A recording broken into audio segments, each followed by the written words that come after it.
I'm Kirk Harnack. On This Week in Radio Tech, it's Commotion, a social media platform just for broadcasters. On the show, Tom Ray and our guest, Ryan Burgoyne. On This Week in Radio Tech, next. Netcasts you love. From people you trust. This is Twit. Bandwidth for This Week in Radio Tech is brought to you by CacheFly at CacheFly.com. This is This Week in Radio Tech, episode 118, recorded February 29th, 2012. Distorted Monkeys. This Week in Radio Tech is brought to you by Telos Systems and the new VX voice-over-IP multi-studio talk show system. On the web at telos-systems.com/VX. Hi there, it's time for This Week in Radio Tech. I'm Kirk Harnack, your host. So glad that you are along. Yeah, well, chat room says I'm wired. Yeah, I'm wired. We've got a great guest because he's going to be talking about very interesting service, a very interesting social thing for broadcasters and anybody that's producing content. And I think this is a terrific idea. Why do I think that? Well, I was thinking about this 2 years ago. And, naturally, you kind of tend to like ideas that you think you had. But enough about me and my ideas. I never did anything with it, so we're going to talk to people who actually can execute. Let's talk also with our co-host on the show, and that would be Tom Ray. From the Hudson Valley of New York.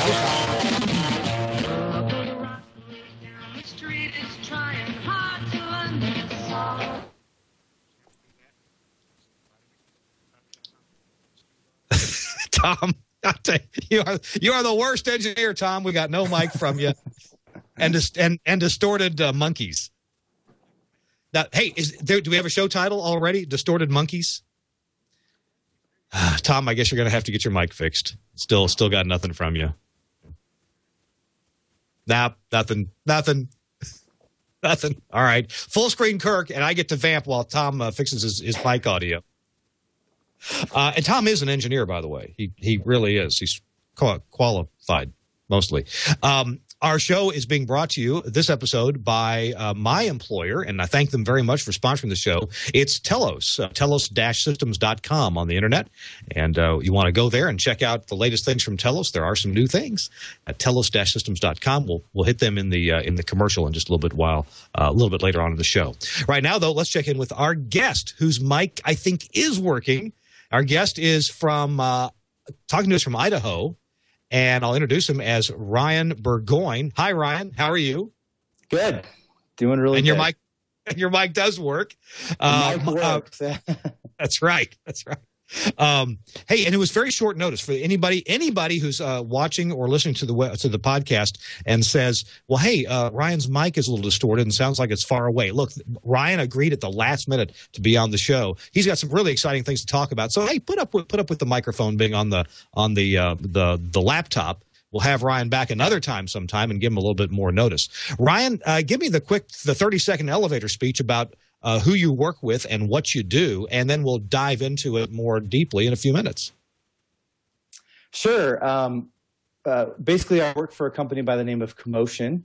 Commotion was acquired back in October by Broadcast Electronics, the hardware company, right? Transmitters. And they ended up acquiring a company that I had started along with a couple of other founders called Local Media, and that's what we do right now. It's pretty fun. All right. And I understand the company has a new name. And when I first heard about this, I first heard about what you're doing from a colleague of yours, a guy named Frank Massa. And Frank is a regular viewer, listener of this show. And Frank's in Thailand. He's the Asia Pacific sales rep for Broadcast Electronics. And represents your transmitters and other products over in that part of the world. So, hey, Frank, shout out to Frank. Thank you very much for suggesting we get Ryan on the show.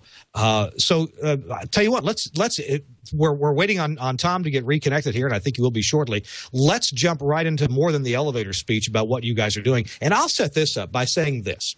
A couple of years ago, I kept looking at the success of Facebook. And in Facebook, you have a lot of folks connecting and talking about shared experiences. Maybe they knew each other from high school. Maybe they know each other from work. Maybe they know each other from a bowling league or something, but typically it's people who know each other, maybe peripherally, maybe they just met and they want to connect more on Facebook. And then you've got a little bit sort of the same thing with Twitter. You've got people who are sharing their thoughts on perhaps common experiences. When people used to, maybe they still do, gather around the water cooler at work and talk about, hey, did you see The Simpsons last night? Or did you see, back some years ago, did you see All in the Family last night? Or did you see the NFL game last night, the Monday Night Football game? Yeah, it ran late. Was your family at the ball game last night? Went into extra innings, that kind of thing. So there are common experiences that people gather around and talk about. And Facebook and some other social sites have been the way to discuss about and share those things. Pinterest is a new up and coming one where people tend to do that. Even the chat room here at the Twit Network at irc.twit.tv, where people are talking in real time about what's going on the Twit Network. And I thought there ought to be some way for people to share their thoughts, experiences, shout outs, make requests about what's going on a radio station. Radio still has a huge audience. Radio still hits 90-something, 94, 95% of all U.S. residents every week. People still spend an average of, 3.5 hours, is that per day or per week? Some amount of time with radio, and it hasn't gone down. It's remained fairly steady over the last few years. And it'd be interesting if there was some way for people to share, to talk about what's going on, a meta channel about what's going on.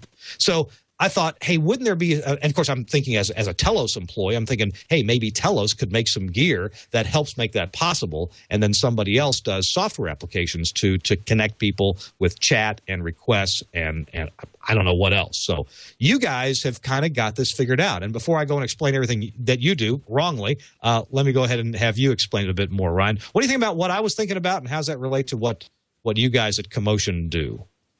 Well, you're exactly right. I mean, I grew up in radio. So my dad owned and operated radio stations my entire life. And, we saw the things that were going on. The thing about Facebook and Twitter is radio has really gravitated towards those social networks because radio is social. You get on the air, you talk about what's happening in the morning, what's happening in the community.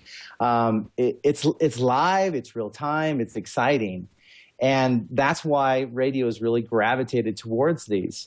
What we found and what he found with his stations was that we used to tell people, hey, our listeners, hey, go, talk to us also, send us a text or give us a call on the request line or go visit our website and chat with us. And what's happened now with social is they're like, well, just join us over on Facebook or join us over on Twitter. And the problem with those networks, although social networking is critical to stations today, it's all in how you use it. And so the tool that we've created essentially, or this idea, was to bring all communication endpoints to a single point that the radio station could control. They could have interaction with their listeners. And the concept or the hope was it didn't matter how the listener was connected. If they were on Facebook, if they were on Twitter, if they were on the website, or if they were on their mobile app, they could all join in this conversation. And then once you have that conversation, you can add photos, videos, voice, whatever you want to add, you can add to that live real-time conversation. And that's really the big difference is, even on Facebook, it's not as real-time as radio is. Whereas with this experience, it can be exactly as real-time as what's happening on the air. So if I could kind of conceptualize this, sure, Facebook is a lot about sharing. Any of these social sites are a lot about sharing, but they're not so much real-time unless you're doing Facebook chat, which is, I don't know, I'm not big on real-time chat. It's kind of like CB radio with typing. That's and radio hits a huge mass audience. I mean, if I live here in Nashville, maybe I'm listening to the Phil Valentine show, a local talk show here in Nashville. So I may have friends who are also listening to Phil Valentine, and I may be thinking, I really got a comment about what Phil said, but I don't want to call in. That's, either nobody cares what I have to say, or I don't want to sit on hold for 32 minutes. It'd be interesting if I could pull up an app and see what other people are saying about what Phil said. And maybe then I would say, I think I will go ahead and make my comment and make a comment. Then hopefully Phil Valentine's producer is paying attention to what's going on in that same chat and would, perhaps prompt Phil or another caller or somebody to bring that subject up or to add that comment. Is that a little bit what Commotion is about? Yeah, it's exactly what Commotion's about. It's bringing that all together. One of the challenges, for example, you mentioned Facebook. One of the challenges that you face with Facebook is even if I'm out there and I'm chatting away with my listeners on Facebook, only those listeners on Facebook are seeing what I'm doing or what we're talking about or what I'm talking about on the air, and then I'm going out to Facebook and kind of extending that conversation. But I have to do the same thing over on Twitter. I have to go do the same thing over on Google Plus, and of course we mentioned apps. What about my apps? What about people that aren't on any of those networks but have my app open or streaming the radio station or my website?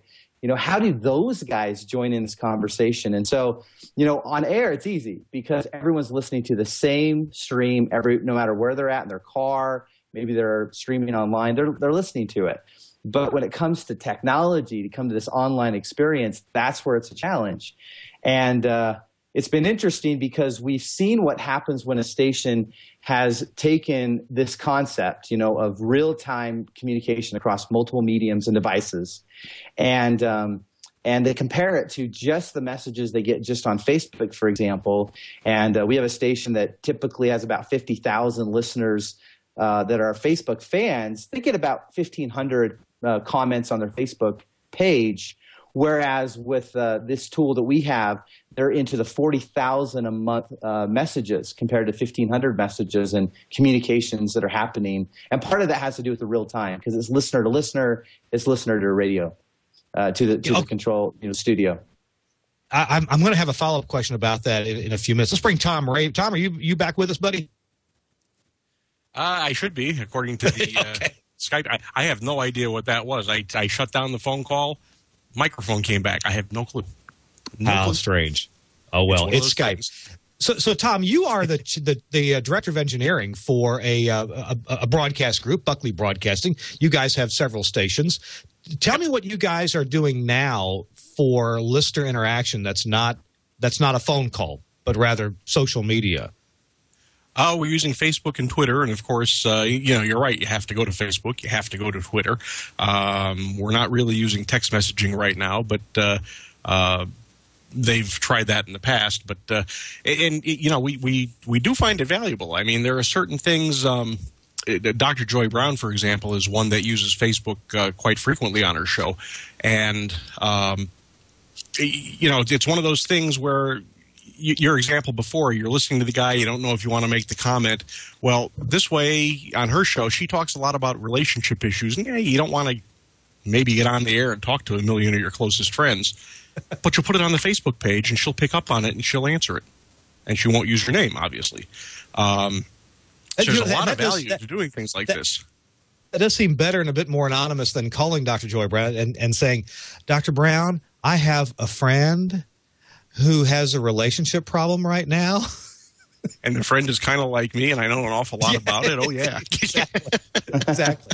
Okay, so your stations, and I take it you're speaking perhaps primarily about WOR, but you have some other stations as well, some music-oriented stations, and you're doing what a lot of other stations are doing, and that is you've got a Facebook page.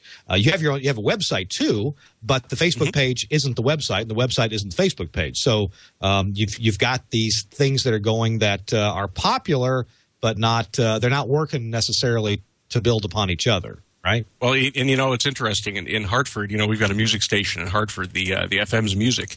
We've got a guy who does basically an all for the most part, it's an all request Saturday night show, and it's basically anything goes from the 60s, 70s, and 80s.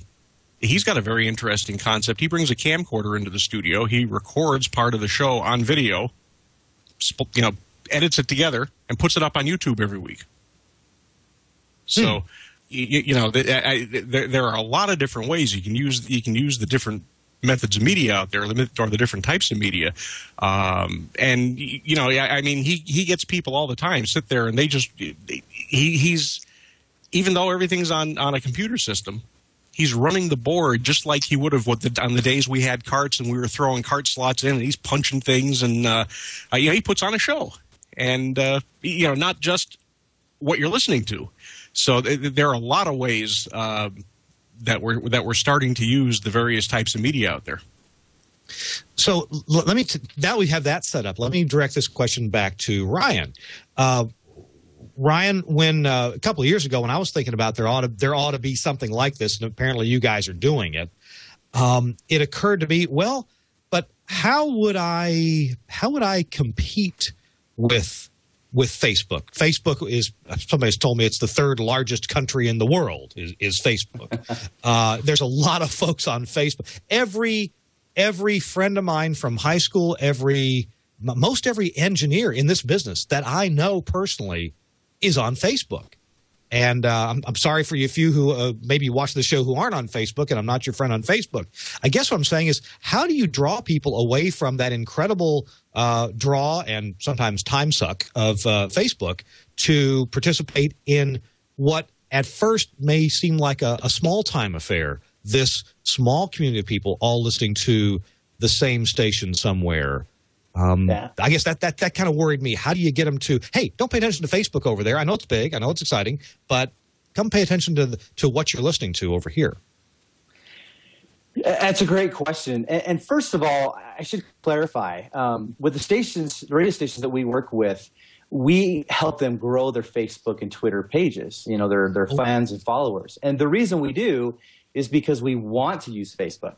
We want to use the social mediums, but we want to do it in the way that newspaper and television are doing it. Newspaper and television have really figured this out. And what they've done is they said, look, here is Facebook and here is Twitter, and this is a gigantic megaphone to let people know what's happening. They'll do little snippets of, hey, this is what we're doing tonight at 10, or this is what's happening right now. And so you don't want to shy away from those networks. You want to use them for the power that they are. And that power is to let people know always what you're doing right this very moment. And when you do that and you direct them back to your properties like your website, your mobile apps, whatever that property is, all of a sudden, now you've got real-time interaction, and that's really the key.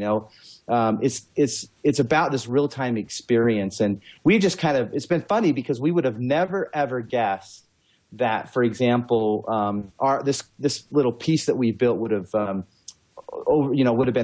had more communication coming through it than, say, what a station had on their Facebook page. But part of that is because now we're pulling from so many different places, and we're pulling now from apps, which mobile is huge, that literally the listeners will go on there, stream the station, and join into the conversation. And all of a sudden that leads to other conversations. It's like a telephone call. If I'm having a call, I'm going back and forth and talking, and the conversation carries. If I send an email, we'll say a little bit. Someone will reply back. We'll say a little bit more. And that's the big difference. So we don't want to shy away from those social networks, but we want to use them to the benefit of radio and the benefit of their advertisers, because they can't advertise right now on Facebook or Twitter. Okay. All right. I'm getting a little bit better picture. Earlier, Ryan, you pointed me toward a video, and there's a couple videos on the Commotion.com website. One of those videos is about 16 minutes long. We're not going to look at that one. But there's a much shorter video, about 4 minutes long, that explains the concept. And it gives a sales pitch at the same time, but what I'm more interested in our me, Tom, and our viewers and listeners in understanding what you guys are doing. And so sometimes a video is worth a million words. Burke, if you've got that queued up, if we can look at that video. This is from the Commotion.com website. It explains how you get social media working better with your radio station. Go ahead when you're ready there, Burke.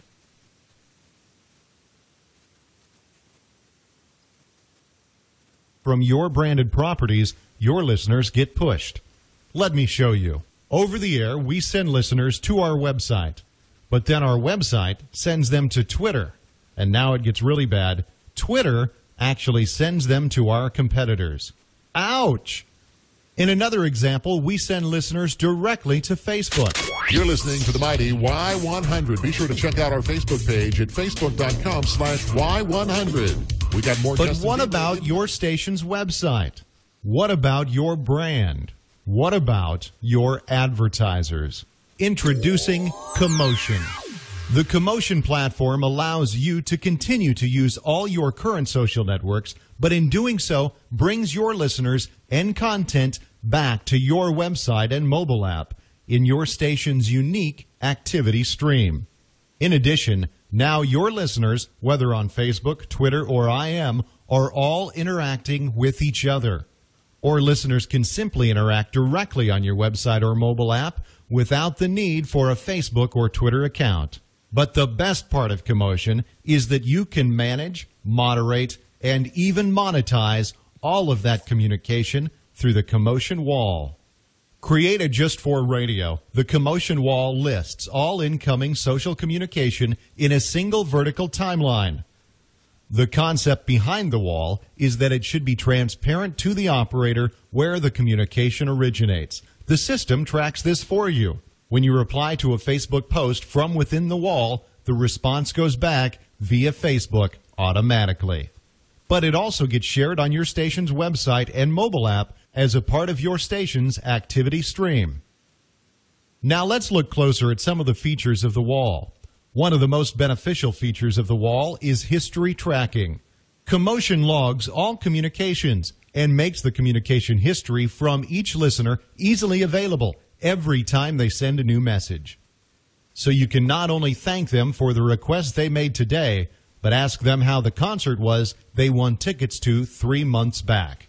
In addition to history, you have full control over what gets published to the activity stream and what does not, along with the ability to block troublesome users. That's important. Along with Facebook, Twitter, SMS, and IM, Commotion also supports voicemails from your studio line or other phone line, and photos, which can be sent through your station's mobile app, which is a great tool for contesting and sharing from your listeners. Another exciting feature from the Commotion Wall is the ability for your station to generate additional revenue through the Commotion ad system. It's against both Facebook and Twitter's terms of service for you to push ads to those platforms. But since Commotion aggregates the Facebook and Twitter content and brings it back to your website, you can place ads there. And Commotion not only makes it easy through its push and scheduling mechanism, but also places those ads in the activity stream, where they're sure to be seen by your listeners. The Commotion Wall is a full suite of tools, including the wall itself, the activity stream, the mobile app, and more. Plus, it fully integrates with other products from Commotion, such as the SMS Campaign Manager and Crowd Control. For more information, check out Commotion.com or call a sales rep at 217-224-9600. All right. Pretty interesting. This is this kind of looks like what I had envisioned something like this being, a way for people to interact. But I guess I'm still a little bit this seems like an app that would get used by your radio station's fanatics. Maybe would that, in the vernacular, is that called your P1s? Your people who are just absolutely in love with your radio station. They hang on what you do. They listen for new songs to break and when's the next promotion going to be. Seems like those people you've pretty got in your back pocket anyway. How could you enter? Is that who the app is intended for, or can we get participation from more people than just your P1s? It's a great question. For sure, your P1s are going to be using this. So they're going to use whatever you want them to use. The station directs those guys. That's why, you tell them to go to Facebook, they'll go to Facebook. You tell them to go to Twitter, they'll go to Twitter. But beyond that, what we've noticed with our current clients is that think of the activity stream, as anything that the station finds important, that they want to communicate to their listeners. So, for example, I could insert now playing information into the activity stream. I could insert, hashtags that I'm following on Twitter. Anything that people would find important to whatever your audience finds important, you can include it there. So, for example, even if I'm not a P1 listener, but I'm listening to the station, I'm like, I wonder what that song is. Maybe I just visit the station's website, or maybe I visit, the mobile app on my mobile phone. It tells me what's happening right now. And that's really the key. I mean, there's lots of social aggregators out there that do something similar. Although ours does, the Commotion platform does an amazing job at aggregating communication, its main purpose is to facilitate real-time interaction with your listeners. So we have polls built in, for example, where I'm on the air and I can say, what do you guys think? And it pushes out a poll. And in that activity stream, people respond it's going to push it out to the activity stream, but remember, it's pushing out to Facebook and Twitter. Wherever my listeners are at, we're pushing that out for people to respond. I don't know if you guys paid attention, but CBS Radio, they got a big article written up about this new app that they pushed out that allowed a 10-second audio clip to be recorded inside the app, and then that was emailed to the studio that they could play on the air.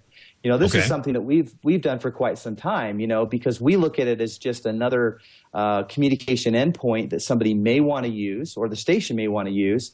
The difference is where you're going to get a lot of audio clips, but what about all those that never made it on the air? You didn't have time for, but you still want to share with your listeners in real time. Well, you can push all those out. You can make all of those public, push it out to your stream, whether that's on your website or mobile page or wherever. And so it really is about this content that you're building, if that makes sense, this live, real-time content. Sure. Okay, I'm starting to see that vision there. So, okay, I guess I got a couple of questions. If you are a content provider but not a radio station specifically, let's say that you are the Dave Ramsey Show. Okay, that guy is a couple miles down the road from me here in Nashville. Over 500 affiliates. How would a national talk show put a technology like this to work? Yeah, it's really the same thing. I mean, whether it's a talk radio, sports talk, music, or in fact, we're talking to an NBA team right now that wants to use this technology pre-game, during the game, and post-game, because they want this real communication happening during the game and share photos and all kinds of various things with fans, worldwide. It makes no difference. This activity stream, it's everything that's going into it is what's happening live, and it's interesting to whatever the station happens to be. So with Dave Ramsey, for example, one of the things is he can bring guests on the show, and that's really important, obviously, for that on-air experience. But what about all the comments that are coming in, let's say on an app or a text message or even on Facebook? Here's a way where they can share other comments that didn't make the show, but still are really important or relevant. And more importantly, if I'm a listener, the ability to communicate and interact with another listener, even though I'm on an iPhone, for example, and maybe they're on the website, the station's website, that's something that we found really exciting, because there's a lot of stations out there that don't have always a live presence in the studio. But what we found is it makes a difference as far as where the conversation goes, but you can still have listeners to listeners talking, communicating, chatting in real time about what's happening on the air right this very moment. And for radio that has a lot of voice tracking, that's really important, because the whole point is to engage your listeners no matter what station it is. Okay. Does a station's RDS capability, an FM station that can send that RDS, is there any place for some data to go out there to invite people into the Commotion app? Yeah, sure. We look at RDS information, RSS information. I mean, really, the way that we've built this is we built this with an open API. So, for example, let's say a radio station has an existing app. And they want to be able to take this activity stream and put it into their existing app. But they also want to include information like stuff that would be seen on an RSS feed, an RDS feed, or whatever it is. That can be fed into that activity stream. And what we found is that stations have different needs. Some people want, for example, we're talking to a station in Washington, D.C., and they have different topics that they talk about on the air, and they want to be able to basically create a feed, an activity stream for each one of those topics. And so if I'm on Facebook, I can make a comment. If I'm on Twitter, I can make a comment.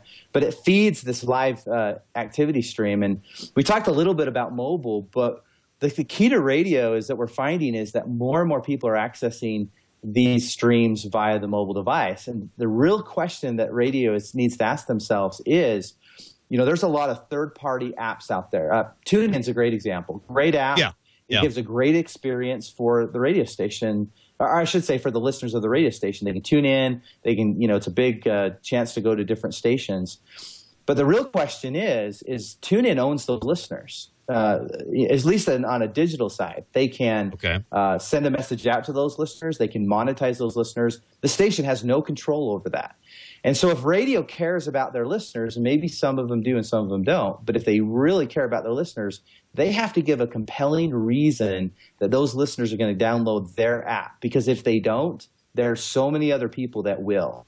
And, for most stations, they care that they own those listeners and care about owning that experience.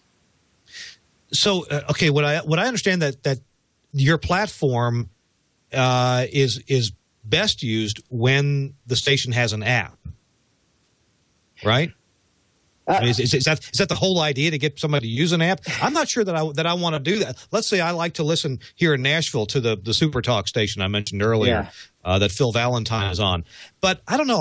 I'm not the kind of guy that wants to use the station's app. I want to listen on my FM radio, or maybe on my phone, maybe on the TuneIn app. But if I want to interact, I'd prefer to interact maybe with Twitter, or just go to their Facebook page if I'm sitting here in the office. That still has a good effect a benefit for the station, doesn't it? Oh, yeah. I mean, again, like I mentioned before, under no circumstances will we push people away from Facebook and Twitter. I mean, it would be crazy to even consider that. Facebook and Twitter are that huge megaphone to tell people what's happening. And newspaper and television, they really understand this. They get this concept. Yeah, let me. I agree with you completely on that. I have noticed more and more. When I open my Facebook, the local Fox affiliate, the one that I occasionally do some weather on, is there, and they give you those teaser headlines. And then, watch tonight at 9 or watch tonight at 10, or they'll lead you to their website where there's recorded video of the package, the story that they're talking about. But they never give you the whole story. They just give you that tease. And you're right. They figured this out. They're good at it. I think of it this way. I recently read an article, I think it was in the New York Times, but it said basically this person said, hey, Facebook, where's my stake in this public offering that you have? Because the truth is, hey, they said, Facebook, you built the foundation, but it was your users that put up the walls, that put on the roof, and furnished it with their content. That's why you're so valuable, right? And so the same concept we feel applies to pretty much anyone that's using Facebook and Twitter. And the concept is Facebook has kind of let you into their house, and they're letting you do right now anything that you want. Other than one thing, you cannot promote an advertiser. You can only share content because they're going to want to advertise that and monetize that, right? But even though you're at someone else's party or someone else's house like Facebook, is there value in also telling people, hey, by the way, in addition, check out what's happening right now at our house. There's a party going on at our house too. Come check it out. Come experience it. Because once I can get my listeners to also, in addition to, check out what's happening in real time, and that's the big key, is the real time factor, all of a sudden now I have those listeners connected. I've got connected listeners. And once I have connected listeners, whether that's my webpage or my mobile app or my mobile page, then I can do some pretty cool stuff. So, for example, we have the technology right now with Commotion. Let's say that I wanted to push a message. Let's say I'm having a concert, and I want to push a message out to my connected listeners, people that are streaming or connected to my app or my mobile page or my website.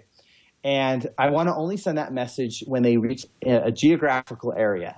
Well, if I don't have those listeners connected, like I don't have those listeners connected on Facebook, for example, I can't get into any of this geolocation-based ads or information, or even the ability to geolocation-based stream, maybe a stream of music based on their current location and different things like that.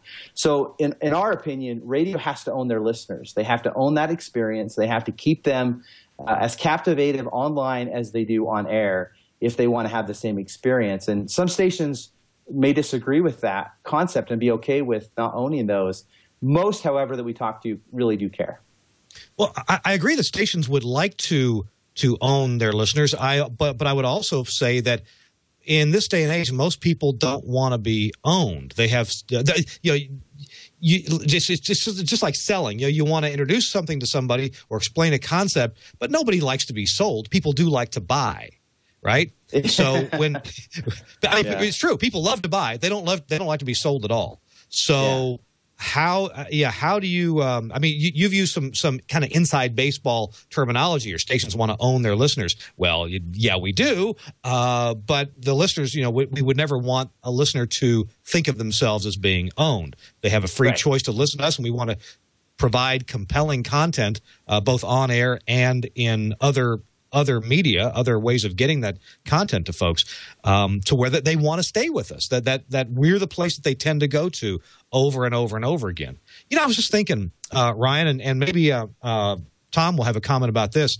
I'm not a big sports radio listener at all. I'm pretty much confused by most sports talk radio. But I sure know people who are rabid fans. They're just engaged listeners, and they got to hear what's going on. They got to hear what different people think about what's going on. Here in the Nashville, Tennessee market, there's a fellow by the name of George Plaster that he's been in the market for a long time, and a lot of folks really regard well and respect what George has to say. I'm sure there are others too. George just comes to mind. He's been on TV and radio a lot in this market, and I know it's the same in markets all across the U.S. and even around the world. So it seems to me that a platform like this, where you have truly engaged listeners, some of them just downright rabid, would be a great extra way for those listeners, to interact with the folks talking and with other folks who are listening. A lot of opinions out there in the sports talk radio scenario. Yeah, sure. I mean, everybody everyone has an opinion, right? And everyone likes to share their opinion no matter who they are. Some of them don't feel comfortable sharing it by calling up the radio station or being on the air, whatever the case is. And so, getting back to your previous comment too, when we talk about owning the listeners, the only way that a listener, like you said, they don't want to be sold, they want to buy, is you have to provide compelling experience for those listeners to stay with you, to continue to listen, to be connected. And that's what we're saying with the activity stream is, whether it's, the Commotion activity stream or some other form of this type of experience, the ability to create an experience where if it doesn't matter if I'm on an iPhone, I can talk to a listener on an Android and have a conversation, or I can share a picture with an Android listener, or somebody's on my website and they can have the same experience. Or quite frankly, keep in mind that this activity stream, it can be placed anywhere, so they could place it, technically you could probably even place it on Facebook, even though I think you still want to own that experience. But the idea here is that this single experience where I'm having conversations across multiple mediums, social networks, doesn't matter. It's all happening right now, real time, and everyone's seeing the same conversation taking place with the radio station. And then we get into all kinds of things like voting on music and being able to literally have the music that's playing on the air change based on those votes. Once you have that compelling experience, you can do a ton of things with it. Yeah, I wonder if it seems like there's various content that a station maybe doesn't have time to put on the air, or doesn't have time to put on over and over again, because for some people it's important, for others it's a tune-out. Hawaii Dave in our chat room here at irc.twit.tv, Hawaii Dave mentioned that airtime is a precious commodity, and stations don't have enough airtime to put all the content out there that perhaps people want to consume. And for me, I think of radio traffic reports as being one of those things. Have you noticed how brief most radio traffic reports really are, and how let's just say really shy on detailed information that they really are? Do they ever really help anybody? Maybe they do. But I think one of the cool things about radio traffic reports on the radio for folks who are driving into work in the morning is that they may have a very slim chance of informing you of what you need to know, but they make you feel like you are informed about what you need to know. And I would also say that even though a lot of people, including myself, don't like the way that some news talk stations have gone, where it's just headline, headline, headline. When I lived in Kentucky, I listened a lot to WLW out of Cincinnati. Loved that station, loved the talent that were on it. And but what disturbed me is that 5 minutes before the top of the hour, they would promo the newscast coming up, and basically they'd read two or three headlines, and they say, details coming up, top of the hour on 700 WLW. Well, top of the hour came along, and what they did was they read the same headline they read in the tease, and they read one more sentence, and then went on to the next story. And the idea there, I guess, was to make you feel like you're informed while getting, bam, bam, bam, bam, bam stories in, and of course leave plenty of room for commercials. I get that. It's commercial radio, but again, airtime is a precious commodity, and stations don't have a lot of it to fill up, to go into detail. Well, in a separate media stream, social media, or something that's focused on a station like Commotion, it seems there that the station would have an opportunity to put that information out there, the more detailed stuff that folks might want to know about. Am I on track with that notion? Is that a possibility for Commotion? Yeah, I mean, think of it this way. Let me give you a concept. I mean, similar to what you just mentioned. Here I am, a listener, and I'm interested in what's happening. Maybe there's a traffic report. Maybe it's breaking news, but I'm interested in local stuff.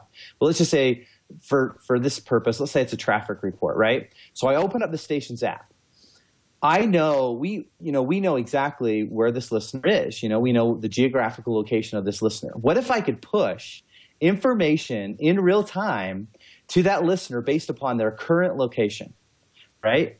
So the concept of being able to push information based on a listener's location or this real-time information that can be pushed to them only works if you have that listener tuning into your app or your mobile page or your website or whatever.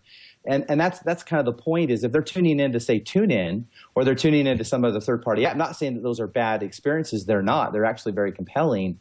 But if you don't own your listener, or you haven't given them a compelling reason to access your station through what you provide to them, then you could never have that experience. You can't do any of that stuff with your listeners and all of that in the future. And listeners, once they get into the habit, I mean, if they feel like that they found an app that is their portable radio, it's tough to get them to go over and access it any other way. And that's really what we're trying to focus in on, is this: give them an incredibly compelling and fun and interactive experience, so that they can you give them a reason to actually access the radio through whatever you're providing. And that's an interesting concept with the pushing data right to your to an individual listener, depending on their location and such, and getting into the using the traffic report again here in New York City. It's a big area. And all you need are half a dozen accidents, and you've got a whole bunch of roads closed. I mean, it would be really great to be sitting there in traffic, rolling my eyes, grab the app, punch up WOR's app, and go, anybody on the West Side Highway right now? Bang, and have somebody tell me where traffic is flowing. It's quite cool. It's quite a cool idea. And then, Tom, on top of that, let's say that on top of that, you see some information. Let's say there's an accident, and what if within the app you could see the listeners that are also connected that are right around your area? So you could go to them and say, hey, do you guys notice anything? Are you seeing anything as well? And they could be within, again, the app, being able to chat back and forth between you, even though maybe they're on an Android, you're on an iPhone or something like that. This is the kind of bigger vision that we see radio heading into. It's not just providing music or sports or information, which is important, but making it an incredibly personal experience. And that is possible today, and that can happen through some of the tools that we've gone and created. And unfortunately, radio hasn't thought this far in the future. And so right now, I think they're allowing other companies or other technologies to kind of own that experience. And again, it's not saying that Facebook and Twitter and all these social networks aren't important, but you cannot have that level of depth and personal interaction if you're just pushing all your listeners to Facebook, for example. You should be using that as a megaphone to say, hey, by the way, come check out also what we have over here. And you're correct. And the thing, going back to Kirk's example before of the sports fanatics, I'm once again, I'm not the biggest sports fan either, but I am a fairly big football fan. Where I find something like this to be really handy, and you're right, you can't get all the information out there to the listeners that you have available. Several years ago, Vinny Testaverde was the quarterback for the New York Jets. My son and I went to the preseason Giants-Jets game, and he played a couple of quarters. Next thing you know, he's out, and everybody around us in the stands is scratching their heads. Wouldn't it have been nice to have that app on my handheld and have the take a look at it and have it come up with information from the station that Testaverde had blown out his Achilles tendon and he was out for the season. Nobody knew what happened in the stands. This is a great vehicle. It really is. Great ideas.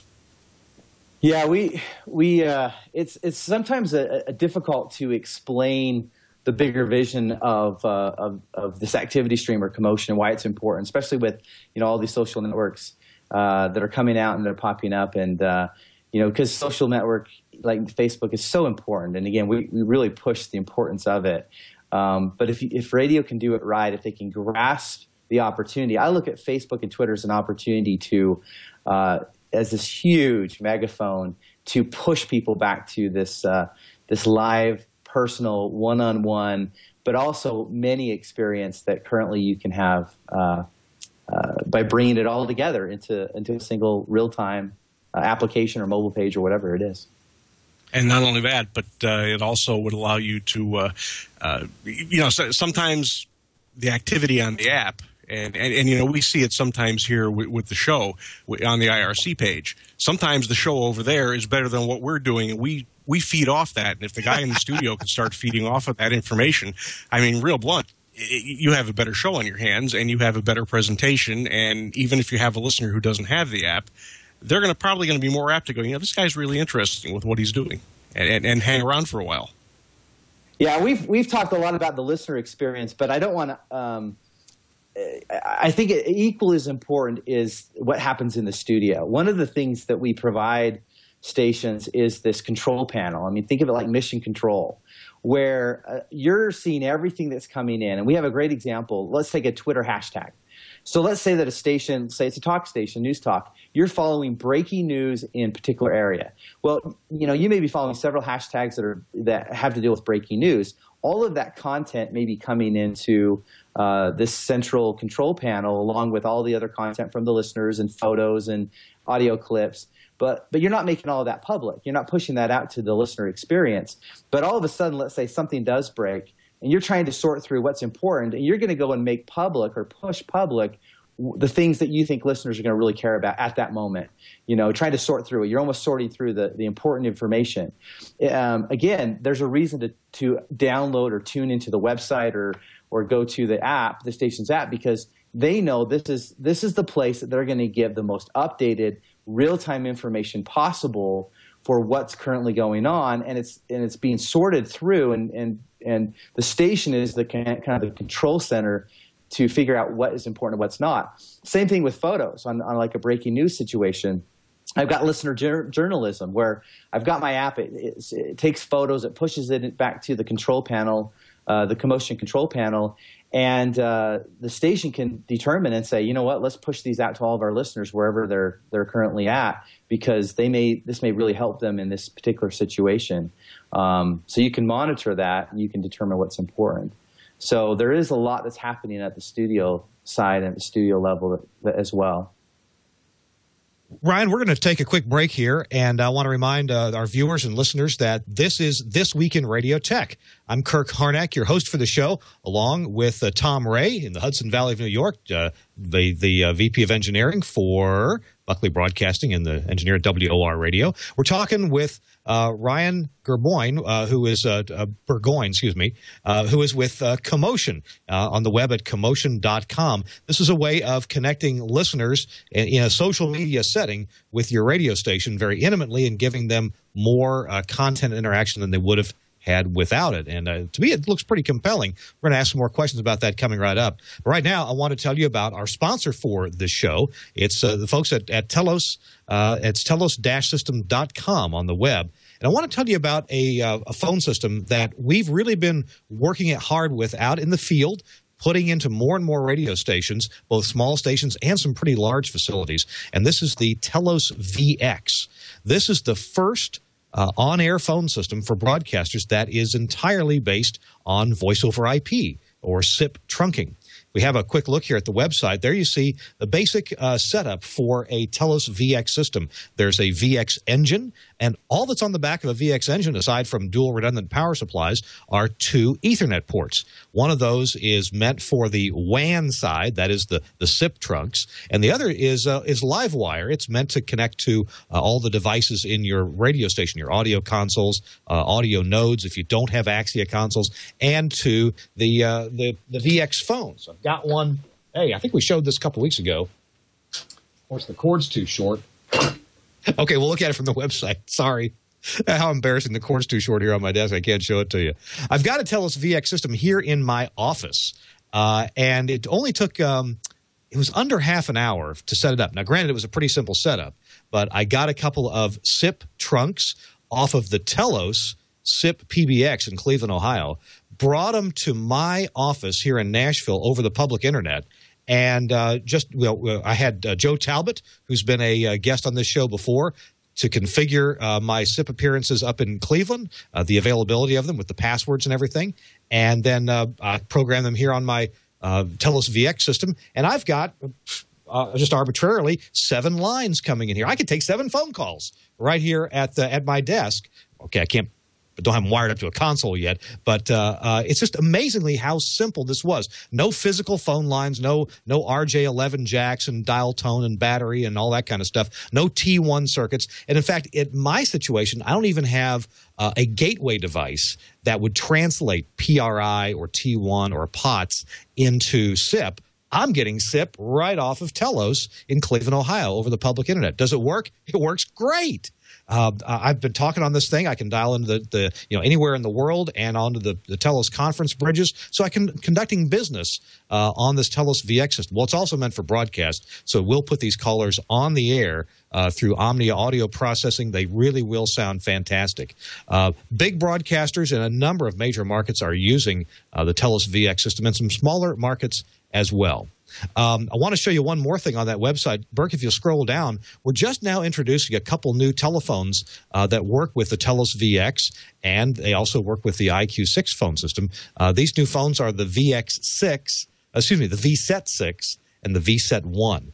These are a 6-line and a 1-line phones for desks, or if you have a control room, you don't need 12 lines. You can use 6 lines, and they cost less, so they may be more appropriate for your particular situation. So Telos introducing new products. These will be shown at the NAB show and coming up in April and be available for shipping very soon thereafter. So if you're interested, check it out on the web at telos-systems.com/VX. There are white papers available. There's a really fun 10-minute video on the website that was shot in Riga, Latvia, with some local talent there. Steve Church is there on the video explaining some of this. Maris Francis, who's also one of our development leaders in Riga, is there. And a couple of nice-looking ladies are on the video, too. So I know you'll enjoy watching it about the Telos VX. So I want to thank Telos Systems for sponsoring This Week in Radio Tech. Check them on the web at telos-systems.com. And about the VX, just add a /VX there. All right, back to This Week in Radio Tech. We're talking with Ryan Burgoyne, and Tom Ray is with us too. We're talking about this idea of connecting listeners in a social media environment that the radio station gets to have some control over. It gives listeners a chance to talk about what they're hearing. It gives the radio station a chance to push additional information out to those listeners, rewarding them and so forth in the social media environment. I think it's a pretty cool concept, and I would say if it's executed well. So, Tom, why don't you were part of the company that developed this and then sold this idea over to Broadcast Electronics that's turned it into Commotion.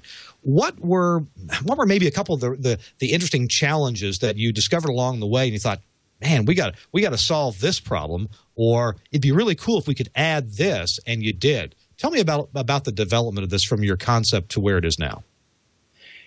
Yeah, it's a great question. Really, where we started a lot like Hip Cricket, and thinking, okay, stations need the ability to text to their listeners. And we did that for a little while. We built some pretty cool tools that allowed that to happen. And then we really stood back and we said, now, wait a minute. This is not how radio is. Radio is not about a one-to-one private conversation that is happening between just the studio and the radio. Radio is about broadcasting. It's about getting it out. It's about sharing this experience with many, many people. And so what we determined was we figured, okay, we need to incorporate a way that we can bring in other tools. So the first thing we did is we brought in Facebook and we brought in Twitter and started to share that. And then we turned it around and we said we need to make this available that the listeners can see and have experience with each other. So listener to listener, not just listener to the studio or to the DJ. Okay. And that kind of led to so many other things. I mean, we started bringing in everything from voice to hashtags to now playing information, bringing in pretty much any endpoint or any piece of information we have available today that we could literally bring it in and make it available to both the listener and the station. I realize, I guess, this is not a commercial for Commotion. I'm interested in the technology and just the notion of connecting people with your radio station. It seems a natural thing to do. And I guess I asked the last question about, I was kind of worried about the execution of this. If this wasn't done well, someone's first experience with it could be a flop. And for my own self, if I try some app and it's hard to figure out, or it's a pain, or it's buggy in some way, it's not real likely I'm going to come back to that app.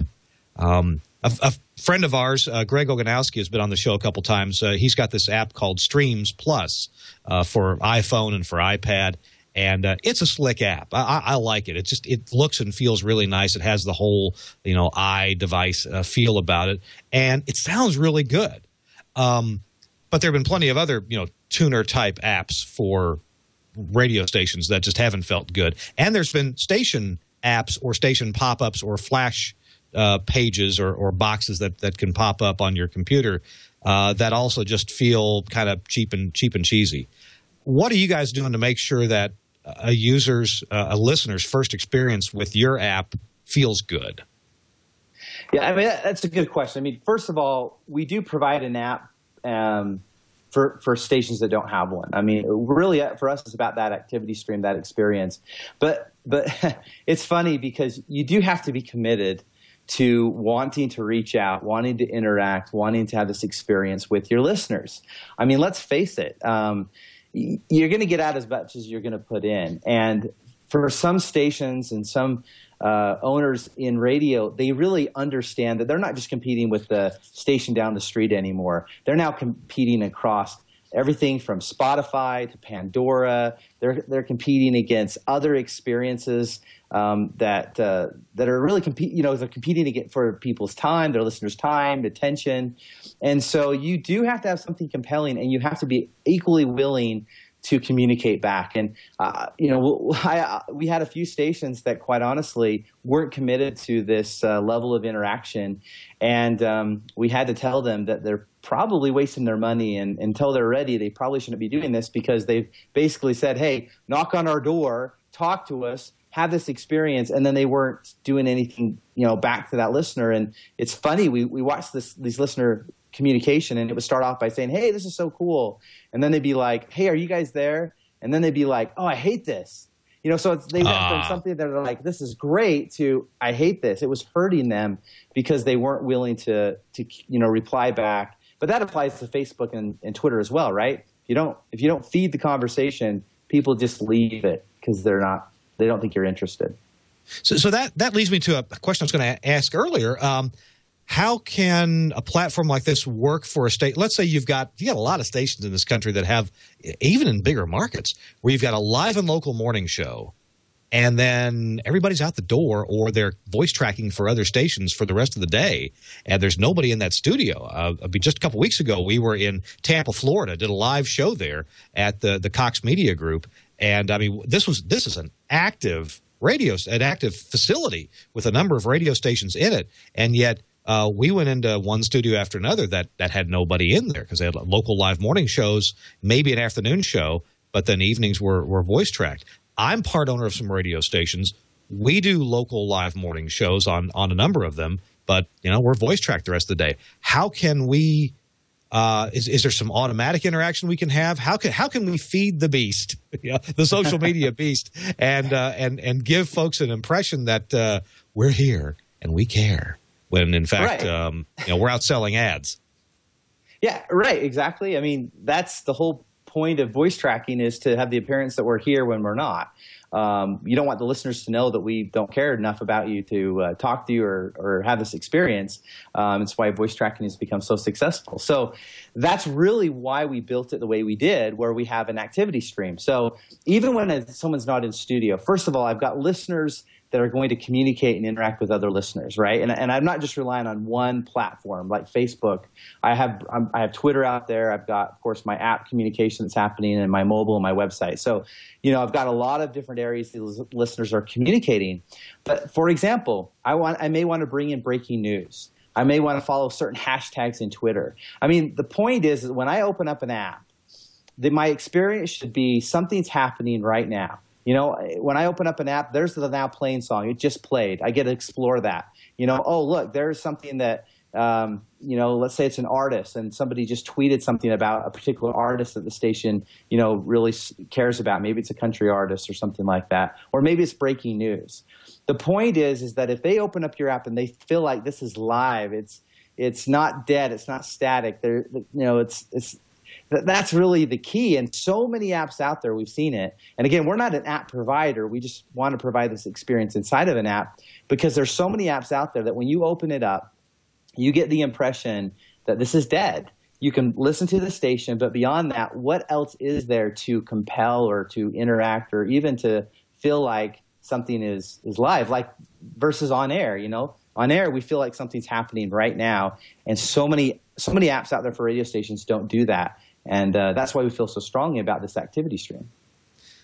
I want to address something that's in the chat room right now. Several different folks in the chat room have complained that voice tracking is just awful. Yeah, I hear voice tracking, I move to a different station. You know what? I agree with you completely. But I also want to point out that 90% of radio stations, maybe more than that, do voice tracking really wrongly. And I don't know if it's the talent doesn't quite get it, or the program directors don't quite get it, or the management doesn't give the enough time and creative energy and license to the talent. But I also know it's possible to do voice tracking in a way that actually sounds like somebody's there and that they care about you and that they have topical things on the air. I know that because several of my little stations in Mississippi and in American Samoa, they sound really good even when they're voice tracked. And I'm not the expert at this. Actually, my business partner, Larry Fuss, who's also been on this podcast, quite some time ago, a couple times, he is the master at getting voice tracking to sound tight and execute well and helping the talent to speak as if they're live. And then also setting up automatic systems so that we do break in if there is a tornado warning, and we do break in if there is a thunderstorm warning, and we do have updated weather twice an hour. It's fresh and updated. It's the latest thing from the National Weather Service twice an hour. My point is, it's possible to do all that, and so many radio stations don't. And I think that they are hurting not only themselves, but they're hurting the reputation of radio across the board. It's almost no different than when you have, let's say you have a small market where stations are trying to charge $5, $6, $7, $10 an ad, and you got some stations selling $1 a holler like they have since 1962. And that doesn't help the industry one single little bit. It lowers the value of radio advertising because you got somebody selling dollar holler advertising. And if you're doing that, shame on you. And if you're also doing voice tracking where you sound like, well, happy Tuesday, that was Madonna. We have Lenny Kravitz coming up. Please go home. Don't do it. Just don't even bother to open the mic. just play the Madonna and play the Lenny Kravitz. And so by being, passionate about this, and I really am, because I've heard it done right and heard it done wrong. I'm also passionate about making sure that when you have a social media experience, that it's not a MySpace experience. That it's something that's compelling and interesting. Ryan, I haven't tried your product yet. I haven't tried your platform, but I sure would like to. So it leads me to my next question. Are there some clients of yours, some radio stations who are using this platform that would be a good example? Can I go to their website? Can I see what this interactivity is like? Can I download their app onto my iPhone or Android device?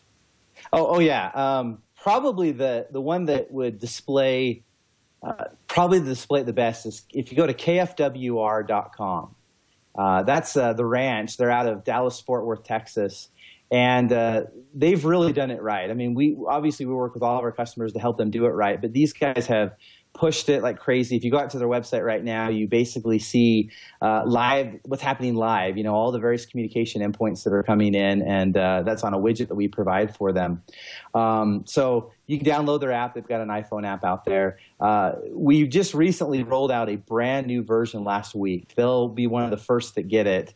And it's kind of it changes the game a little bit more. That's basically where, you can see it there. So you can see that they have that little widget that allows their listeners to see in real time what's happening. And, you'll find that they're more active and less active at different times of the day, like most radio stations, right? Yeah, But when it starts to go, it really starts to go. And you can see right there, a message just popped up from Facebook. But you can see below that there's a couple of it looks like iPhone icons.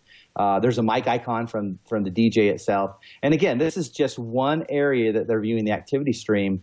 The things that we've changed, that we've added to the activity stream are you can see avatars. So people can authenticate through Facebook. They can see who they are. You can see kind of in the studio, you can see a history of everything that's happened, what they said last. It gets pretty fun because I can even see their location. I was on there last night playing around with it, and I don't even know who it was. Some person happened to join it from Australia and had a little conversation, and this was just our little demo tool that we had. And somehow they found they downloaded it on the Apple Store somehow and found it. But I'd say KFWR. Go check it out. You can search for The Ranch in the App Store in Android or the iPhone, and you can visit their website and take a look. Okay, all right. The Ranch is the app name. So, and even though The Ranch, the Sound of Texas, is probably not local to 98% of those of you listening or watching to this podcast, you can still check it out that way and see if this kind of interactivity could be meaningful to people who are listening to the radio. The more I look at this, Ryan, the more I think this is what I personally was hoping for and thinking about a couple of years ago. So I'm just delighted that you took a similar idea and ran with it and actually produced something with it. Well, I'll tell you what, we're going to be out of time here shortly. Tom Ray, you kind of ring in here. What are your comments about this, and where do you see stations putting this to use? I see a lot of ways this could be used. In talk radio in general, it's a great way to bring up side topics or to take it. Maybe take a topic, maybe take something you've commented on, and see how other people are. See what they're saying about your comment, rather than take those calls on the air. So you can switch topics and keep it fresh for the people on the air. Sports broadcasting. I brought up one subject about more information, maybe if you're sitting there in the stands, and obviously you can't listen to the radio because of the crowd, but I mean, you can look at this app and maybe get some information about what's happened in the game or what people think is going on. Music stations, requests, rate the songs, and anytime you can get the listeners and other people to interact, it is always a good thing, at least in my book. Because it puts on a better show. It puts on a better show, and it makes things much more interesting for the listener, especially when they can engage. Well, it's a lot like the IRC chat that Leo has always had, or has had for almost the entire time that the Twit.tv network has been going. And those of us who watch, listen to, consume the things that are on twit.tv, okay, we're all geeks, right? We get IRC chat, and we're willing to to put up with some of the things that probably wouldn't interest in terms of what you see flying by on the chat wouldn't interest consumers at large. So I think you need a very consumer friendly chat room, and it appears that that's what this is. It's extremely consumer friendly and aggregated across a number of platforms. So no matter what your favorite platform is, even if it's calling in the radio station and saying hi, you're part of an activity feed like this. I think this is really smart, and I hope it really takes off. Ryan, I think I know the answer. This is a technology, a platform that is exclusive to you guys. Would you see this for the good of the radio industry being somehow shared in the future, or is this very much proprietary? If you want to be part of this, it's definitely going to come from Commotion.com. Well, I mean, obviously, we love everyone to be on the Commotion platform. Truth is, we know that we'll have people that will duplicate it, right? There hasn't been anyone out there yet that duplicates this. When you start getting into bringing this communication in real time so that it it's instant, and more importantly, that you can pull back a comment. This is not just a one-way push. The station can literally pull back a comment from people's devices or mobile page or whatever. It gets pretty complicated. So our goal is to always be coming out with new versions, new tools, new things that even when somebody comes and tries to duplicate it, which I'm sure they will at some point here, give it a year or so, we're going to be one step ahead. We'll give people a compelling reason to continue to go through Commotion. Okay. All right. Well, and it crossed my mind that, that first I thought, well, the NAB should do something like this, or some of course, if it was, I guess Clear Channel's got iHeartRadio, and that has some interactivity with it there. The CBS stations have a platform, and some other groups do too. To me, this is extraordinarily compelling. Again, I hope it does well, but I also hope that there is a way that broadcasters, I guess it doesn't necessarily make sense that it would be the same everywhere, although something like Facebook is popular because no matter what country you go to, except for language differences, Facebook is not so different from one place to another. It's almost like McDonald's hamburgers, I suppose. They're about the same in Germany as they are in Hong Kong as they are in Sheboygan. I'm glad to see it happen. Hope you guys do well, and I really want to check back with you in a few months or a year and see how it's going. Where obviously Commotion.com is the website, and you pointed out this 959theranch.com as a place to go. Any other ways that folks might want to check out this technology? We're going to be posting a webinar here to go over our new platform that we just released on our website in the next day or so. So, I would just go there, check it out. The webinar will cover all of the new tools that we've just recently released, going into detail as well. And to your point too, we hope to see that this type of interaction, whether it's through Commotion or not, we really do hope that people grasp onto it, because there is something to be said still about real time and radio. And, even like I mentioned before, we're talking to an MBA team that even understands this concept of the ability, this real time ability to have interaction across the various things. So it should be fun. It'll be exciting. We'll keep you updated on the latest and greatest. Appreciate you allowing us on the call. Staying far away from a sales pitch, but answer me a question. I'm the owner of some really small radio stations. I mean, we're this much above $1 a holler, right? Is this something affordable for a small station, or is this really, the station needs to be billing several $1 million a year in order to think about a platform like this? No, we have it priced for really small stations all the way up to large markets. I mean, my father's stations are in a small market, so we definitely have that covered. And there's even an opportunity for maybe some possible barter options as well for those stations that wouldn't mind doing a little barter also. So we've kind of got it covered in that area. Man, there's something that you hear in radio all the time. It's barter. That's stations used to pay for their jingle packages that way, and their production libraries with barter. Yeah, man. It doesn't work for every market, but for the ones it does, it works. I hear you. All right. Hey, Tom Ray, you got any last-minute questions? We're about to close it up here. No, it was very interesting and very interesting topic, and to see some of the places we're heading. Looks like a great product. It really does. I like the platform, and I'm going to be playing with it some. So, Ryan, thank you for short notice being on our show and informing us about this. Caught my attention because how many times can I say I thought of this 2 years ago? You probably thought of it earlier than that, but I thought, wouldn't this be great? I sure am glad you brought it to market. Ryan, if folks want to be in touch with you, where would they go? Probably, of course, they can probably just go to the website. But if they want to reach out, my Twitter handle is just first name, last name, Ryan Burgoyne.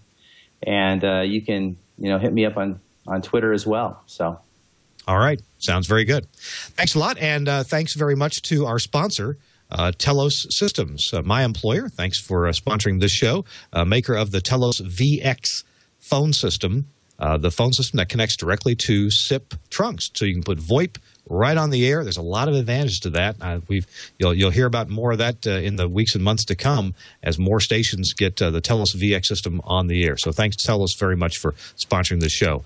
Also, thanks to Burke back at the Twit Network for producing the show. Appreciate that very much for your help. And we have in some upcoming shows, more guests are on the way, and we'll be broadcasting live from the NAB show in April. So I hope you'll stay tuned for that. And check us out when we're live at the NAB show. A number of newsmakers from NAB are going to be on the panel, on the show with us. You might remember last year we had Leif Clayson on. Woo, that was fun. We'll have more people, either Leif or folks as excited as Leif, on this year's show from the NAB. That's it for us. We'll see you next week. Oh, we got a giveaway to do, don't we? We have to give away an Omnia AXE. Almost forgot. I've got my list of folks right here. I've been working on it. And so what I need... Ryan, you're still on the line, right? Yes. Okay, Ryan, I need a random number between 1 and 19. Let's go with 14. 14. All right, hang on. You got to scroll through here. Karnak? Yeah.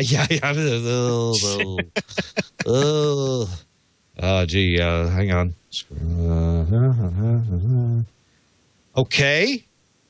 Okay, number 14, I don't know how to pronounce this person's name. Let's see if I can get... All right, this person is an aspiring radio engineer. Oh, gosh. Somebody needs to break the news to him. All right, aspiring radio engineer. It's, I don't know if it's Arn or Arnie Carl from Mississippi. Arnie Carl, you are the winner of an Omnia AXE, and I'll be in touch with you via the Twitter.